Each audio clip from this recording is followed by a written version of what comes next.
stock. So she never told the kids that, hey, your father did that. Right, right. She just took the blame. I thought that was kind of sweet. I love her relationship with him. I mean, it's a love story, their relationship, tangled as it is.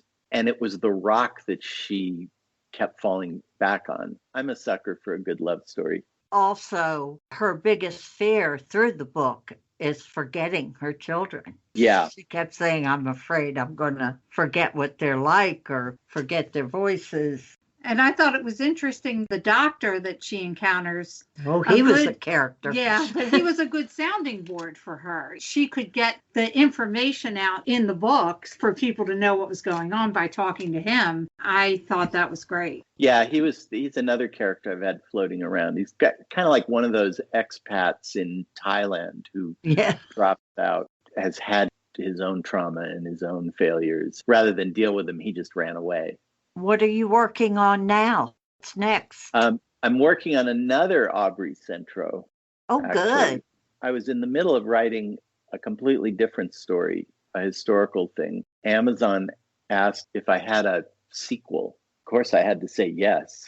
I'm toward the end of it. It's Further Adventures. It's a prequel and a sequel. It's present day, but something that happened to her in the past, a thing that I allude to in this book in Berlin, is now exploding again. It's come back to haunt her. So she's not going to be on a cargo ship. So am I gathering you originally wrote this as a one-off? Because I noticed in Goodreads it says Aubrey #1. So yeah, originally I've never done a series. I never set out to, because who knows? I mean, I would feel really disappointed if I had a series planned and then the first book didn't sell and you couldn't write any other ones. When I worked on Bosch, and I've done some adaptations of series, I worry that if you're not careful, as a writer, you start to get weary of your own character and you fall back into patterns. And you just do Arthur Doyle. Yeah, you do the same story over and over again. And I was a little bit worried about that. I think this is going to work. I'm able to expand Jenny a lot, and I'm able to take Aubrey into other places, deal with another part of her past. And it's a much different kind of thriller. It doesn't have the motor of Pirates Attack. It's the same exploration of memory, you know, how your past affects your present. This one, I wanted to do more about her relationship with her daughter and how she's trying to repair it. Is the daughter going to be more aware of what her mother's job is? Yeah. She's given up on the insurance company. I'm assuming that after the end of Water Memory and at the end of Water Memory, she comes clean with them and starts to tell them what's going on over time. And then the new book picks up maybe 2 years later or a year and a half later. Now they're aware of what she did, and she's not doing it anymore. She's retired. Is she still in Texas? Eastern New Mexico. Oh, okay. She didn't get very far from the... Because I liked how the book ended. It was a very strong ending for me. Oh, thank you. Yeah, I like taking her back. I thought that was important for her to go back to where she was from and where her mother was from. It was a lot of closure. And she's not very far from there in this version. She's just moved a little bit west. Can you give our listeners your website so that they can find you and your books? It is danielpyne.com. Pyne. Pyne.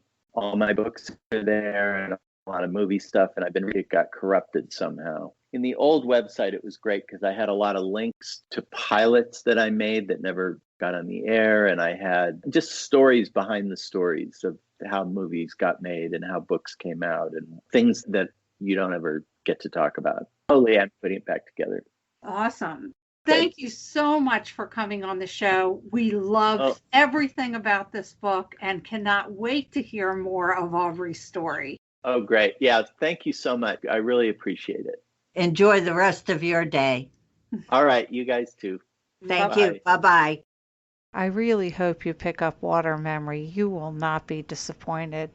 This book explores grief, motherhood, forgotten memories, and a kick-ass protagonist. What more can you ask for? My first new and noteworthy book this week is Dance with Death by Will Thomas. It is number 13 of the Barker and Llewellyn mystery series.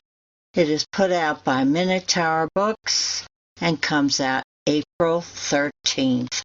Private inquiry agents Cyrus Barker and Thomas Llewellyn are called in to protect Tsarevich Nicholas from nefarious forces as he travels to England for a royal wedding. My new and noteworthy book is Not Dark Yet by Peter Robinson, a DCI Banks novel, number 27.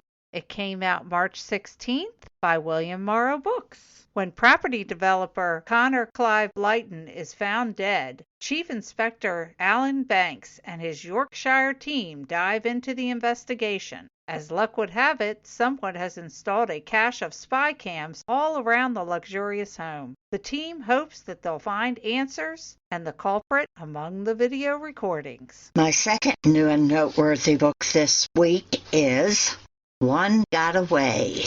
It is number 2 in the Nikki Griffin mystery series by S.A. Lelchuk. It is put out by Flatiron Books and comes out April 13th. Nikki Griffin, a private investigator when she isn't running her small bookstore, is on a case. The matriarch of one of the wealthiest San Francisco families has been defrauded by a con man. Her furious son enlists Nikki to help find the money and the con man. Trivia! Last week's question was, which mystery author was made a yeoman of the Tower of London? A. Ian Fleming, B. Tom Clancy, C. Vince Flynn, or D. Jack Carr? The answer is B. Tom Clancy. Clancy was an honorary yeoman warder of the Tower of London and received the title supernumerary yeoman after being arrested for scaling its walls. This week's question is, which author was a cooking author before he wrote mysteries? A. John Grisham, B. Thomas Harris, C. Robert Ludlum, or D. Len Dighton. Good luck. Before we go, we wanted to let you know that on March 26th, the 2021 Agatha Award nominees were announced, and we wanted to let you know who was nominated. Best Contemporary Novel, Donna Andrews for Gift of the Magi by Minotaur Books. Murder in the Bayou Boneyard by Ellen Byron, Crooked Lane Books. From Beer to Eternity by Sherry Harris, Kensington. All the Devils Are Here by Louise Penny, Minotaur. The Lucky One by Lori Rader Day, William Morris. Best Historical Novel, The Last Mrs. Summers by Rhys Bowen, Berkeley. Fate of a Flapper by Susanna Calkins, Griffin. A Lady's Guide to Mischief and Murder by Diane Freeman, Kensington. Taken Too Soon by Edith Maxwell, Beyond the Page Publishing. The Turning Tide by Katharina McPherson. Best First Novel, A Spell for Trouble by Esme Addison, Crooked Lane Books. Winter Witness by Tina D. Belgarde, Level Best Books. Derailed by Mary Calicoa, Epic Center Press. Murder at Mina House by Erica Ruth Neubauer, Kensington. Murder Most Sweet by Laura Jensen Walker, Kensington.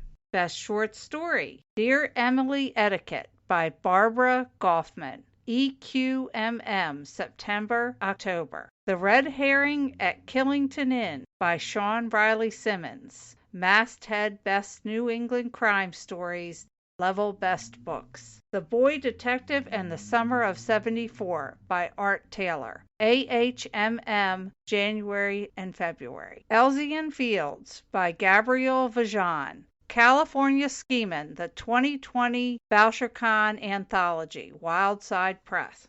The 25-Year Engagement by James Ziskin, In League with Sherlock Holmes, stories inspired by the Sherlock's Holmes canon. Pegasus Crime. Best Nonfiction, Sometimes You Have to Lie, The Life and Times of Louise Fitzhugh, renegade author of Harriet the Spy by Leslie Brody, Seal Press. American Sherlock, Murder Forensics, and the Birth of American CSI by Kate Winkler Dawson, G.M. Putnam. How Done It, a masterclass in crime writing by the members of the Detection Club by Martin Edward, Collins Crime Club. Phantom Lady, Hollywood producer Joan Harrison, the forgotten woman behind Hitchcock by Christina Lane, Chicago Review Press. H.R.F. Keating, A Life of Crime by Sheila Mitchell, Level Best Books. Best Children's and YA, Mystery Midnight at Barclay Hotel by Flora Bradley, Viking Books for Young Readers. Premeditation Myrtle by Elizabeth C. Bunce, Algonquin Young Readers. Saltwater Secrets by Cindy Callahan, Aladdin. From the Desk of Zoe Washington by Jane Marks, Catherine Teagan Books. Holly Hernandez and the Death of Disco by Richard Navarez, Pinata Books. That'll give you a lot to read. Have fun!